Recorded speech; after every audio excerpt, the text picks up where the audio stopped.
Hello மக்களே! கார்த்தி ரேவதி செம்ம இன்ட்ரெஸ்டிங்கா போயிட்டுருக்கு. நம்ம கார்த்தி செம மாசா வந்து சாமுண்டீஸ்வரிய காப்பாத்துனது மட்டும் இல்லாம, கரெக்ட்டான சமயத்துல ஒரு முதல் மரியாதைய வாங்க வைக்கிறாங்க.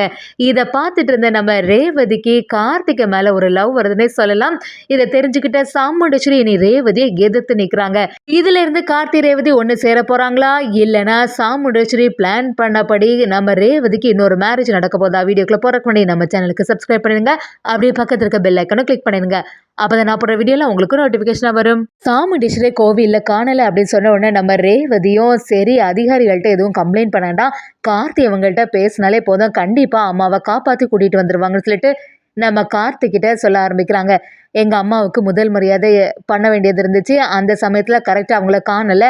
எனக்கு ஏதோ நீங்கள் கண்டுபிடிச்சி தருவீங்க அப்படிங்கிற ஒரு நம்பிக்கை இருக்குது. அதுக்காக தான் உங்கள்கிட்ட ஃபோன் பண்ணி சொல்கிறேன் அப்படி சொன்ன உடனே நம்ம கார்த்தியை நீங்கள் எதுக்குமே கவலைப்படாதுங்க.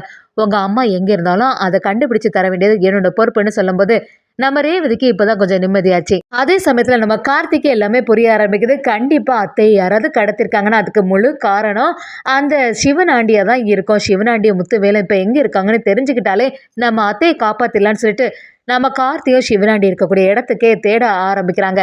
இன்னொரு சைடு பார்த்தீங்கன்னா சிவனாண்டியும் இந்த சாமுண்டீஸ்வரியை சும்மாவே விடக்கூடாது.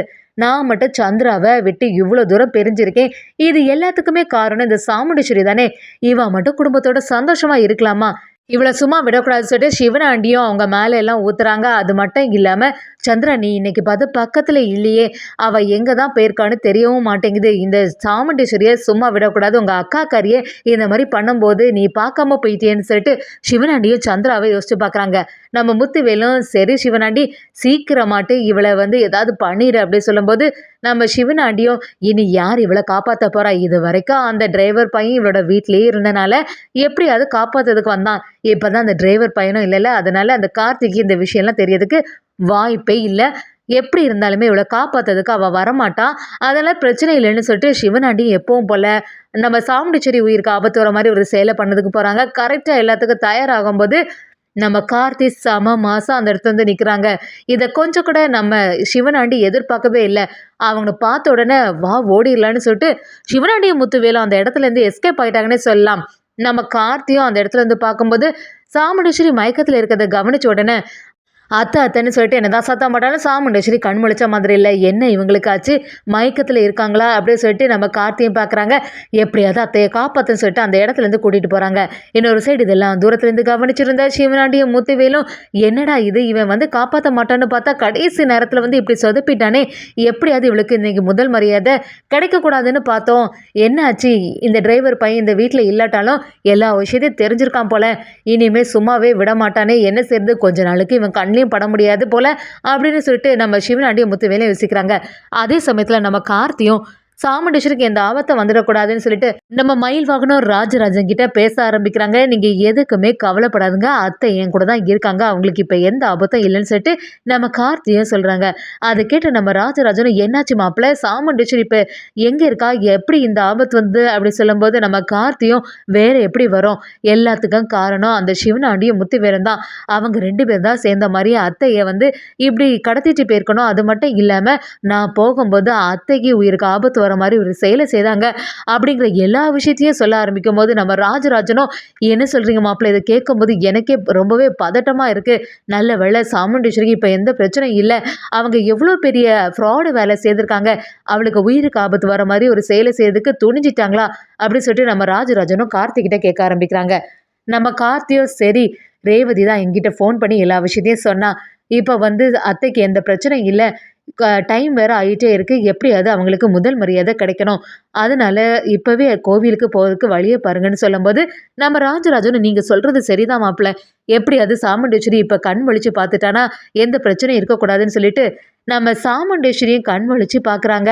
அங்கே கார்த்தியை பார்த்தோன்னா பயங்கரமாக டென்ஷன் ஆகிறாங்க. டே எல்லாத்துக்கும் காரணமே நீ தான் அப்படின்னு சொல்லிட்டு சத்தம் போடும்போது நம்ம ராஜராஜனும் என்ன ஈஸ்வரி எதை பற்றியே புரியாமல் பேசிகிட்டு இருக்க, மாப்பிள்ளை தான் இன்றைக்கி உன்னை காப்பாற்றி கூட்டிகிட்டு வந்திருக்காங்க, அதை பற்றி கூட தெரிஞ்சுக்காம இப்படி ஒரு செயலை செய்ய அப்படி சொல்லும்போது சாமுண்டீஸ்வரியும் என்றைக்குமே இவனால தான் இந்த குடும்பத்துக்கு பிரச்சனை, அதான் நீயும் வேண்டாம் இந்த குடும்பத்துக்குள்ளே இனிமேல் நீ வரவே கூடாதுன்னு சொல்லியிருக்கல, அதுக்கப்புறமா எதுக்கு என் கண்ணு முன்னாடியே நிக்கிற அப்படின்னு சொல்லிட்டு வழக்கம் போல நம்ம கார்த்தியை திட்ட ஆரம்பிக்கிறாங்க. நம்ம கார்த்தியும் சரி விடுங்க மாமா, எதுனாலுமே பரவ பார்த்துக்கலாம். இப்ப அத்தைக்கு முதல் மரியாதை கிடைக்கணும், அதுக்கான வேலைகளை பாருங்கன்னு சொல்ல ஆரம்பிக்கிறாங்க. இன்னொரு சைடு பார்த்தீங்கன்னா, ரேவதி, ரோகிணி எல்லாரும் பயங்கரமா டென்ஷன்ல இருக்கும்போது, என்ன அம்மாவை இன்னும் காணல, இங்க உள்ளவங்க வேற அம்மாவை தேட ஆரம்பிச்சுட்டாங்களே, டைம் வேற ஆயிட்டே இருக்கு, அம்மாவுக்கு எப்படியாவது முதல் மரியாதை கிடைக்கணுமே அப்படி சொல்லிட்டு பயங்கரமா டென்ஷன்ல இருக்கும்போது கரெக்டா சாமுண்டேஸ்வரி அந்த இடத்துல வந்துடுறாங்க. அதை பார்த்த உடனே தான் நம்ம ரேவதிக்கு கொஞ்சம் நிம்மதியாச்சு. என்னாச்சுமா அப்படின்னு கேட்கும்போது நம்ம சாமுண்டேஸ்வரி என்னன்னு தெரியலமா, நான் ஃபோன் பேசிட்டு இருக்கும்போது திடீர் இருந்தாலும் யாரும் என் ஃபேஸில் கர்ச்சீஃபை வச்சு மூடின மாதிரி இருந்து அதுக்கப்புறமா என்ன நடந்துன்னு எனக்கு தெரியல அப்படிங்கிற எல்லா விஷயத்தையும் சொல்ல ஆரம்பிக்கிறாங்க. ஆனால் கோவிலில் உள்ளவங்களும் சரிம்மா உங்களுக்கு முதல் மரியாதை செலுத்துறதுக்கு ரொம்பவே டைம் ஆயிட்டு சீக்கிரமாக வாங்கன்னு சொல்ல ஆரம்பிக்கிறாங்க. ஒரு கட்டத்தில் நம்ம ராஜராஜன், ரேவதி எல்லாருமே அந்த இடத்துல நிற்கும்போது சாமுண்டேஸ்வரிக்கு முதல் மரியாதை கொடுக்குறாங்க. குடும்பமே சந்தோஷமா இருக்காங்க. அதை பார்த்துட்டு இருந்த நம்ம ரேவதிக்கு சந்தோஷம் ஆச்சு. நல்ல வேளை அம்மாவோட உயிருக்கு எந்த ஆபத்தும் இல்லை. இதுக்கு எல்லாத்துக்குமே காரணம் அந்த கார்த்தி அவங்க தான். அவங்களுக்கு எப்படியாவது நன்றி சொல்லணும்னு சொல்லிட்டு நம்ம ரேவதியும் கார்த்திக்கு மறுபடியும் ஃபோன் பண்ணாங்க. சார் உங்களால தான் இன்னைக்கு என்னோட அம்மாவோட உயிர் நல்லபடியாக இருக்குது. இதை நான் என்னைக்குமே மறக்க மாட்டேன் சார். எல்லாரும் சொல்ற மாதிரி இந்த ஊரோட குலசாமி நீங்க தான் சார் அப்படின்னு சொல்லிட்டு நம்ம கார்த்தியை பெருமையா பேச ஆரம்பிக்கிறாங்க. அதே சமயத்துல நம்ம கார்த்தியும் ரேவதியோட சவுண்டு கேட்டோன்னே ரொம்பவே சந்தோஷப்படுறாங்கன்னு சொல்லலாம். அதே சமயத்துல இன்னொரு சைடு பார்த்தீங்கன்னா, அந்த சிவனாண்டிய முத்துவேலும் என்னடா நான் என்னதான் பிளான் பண்ணாலும் இந்த கார்த்தி கடைசி நேரத்துல சொதப்பிட்டானே இந்த வாட்டி, இந்த சாமுண்டேஸ்வரி மிஸ் ஆகவே மாட்டா, எப்படியாவது போட்டு தெளியலான்னு பார்த்தா கரெக்டா சமயத்துல வந்துட்டா. கொஞ்ச நேரம் தாண்டி வந்திருந்தா கூட இந்நேரத்துக்கு சாமுண்டேஸ்வரி இருந்திருக்க மாட்டா அப்படி சொல்லிட்டு நம்ம சிவனாண்டி யோசிக்கும் போது முத்துவேலும் சரி மருமோன் நீ எதுக்கும் கவலைப்படாத, எப்படி இருந்தாலும் நம்மக்கிட்ட மாட்டோம்லாம் போயிடுவா, கூடிய சீக்கிரத்தில் அவளை ஏதாவது பண்ணிடலாம்னு சொல்லிட்டு ஒரு பக்கம் நம்ம சிவனாண்டி முத்துவேல் யோசிக்கிறாங்க. இன்னொரு சைடு பார்த்தீங்கன்னா நம்ம ரேவதியோட உயிருக்கு எப்படியாவது ஆபத்து வரணும் அப்படின்னு சொல்லிட்டு அந்த ரவுடிங்களும் நம்ம ரேவதி எங்கெல்லாம் போகிறாங்களோ அங்கெல்லாம் ஃபாலோ பண்ண ஆரம்பிக்கிறாங்க.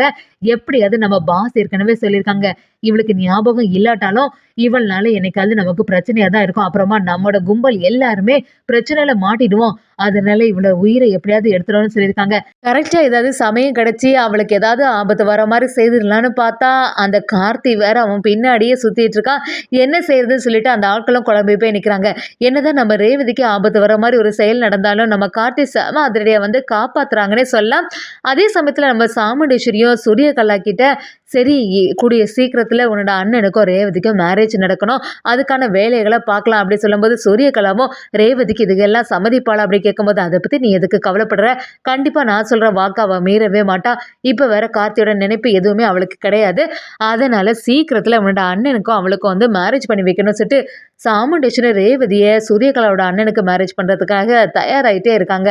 இந்த விஷயம்லாம் தெரிஞ்ச நம்ம கார்த்தியனை சும்மா விடுவாங்களா?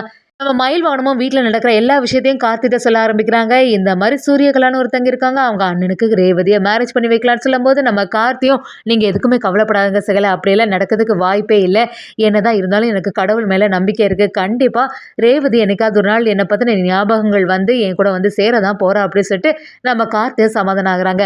ஒரு கட்டத்தில் நம்ம ரேவதி புதுசாக கார்த்தியை லவ் பண்ண ஆரம்பிச்சிட்டாங்கன்னு சொல்லலாம். இந்த விஷயத்தை தெரிஞ்சு சாமுண்டேஸ்வரி வழக்கம் போல் நம்ம ரேவதிக்கு எதிராகவே நிற்க போகிறாங்கன்னு சொல்லலாம். இந்த சிச்சுவேஷன்லேருந்து நம்ம கார்த்தி எப்படி இருந்தாலுமே ரேவதியை மீட் எடுப்பாங்கன்னே சொல்லலாம்.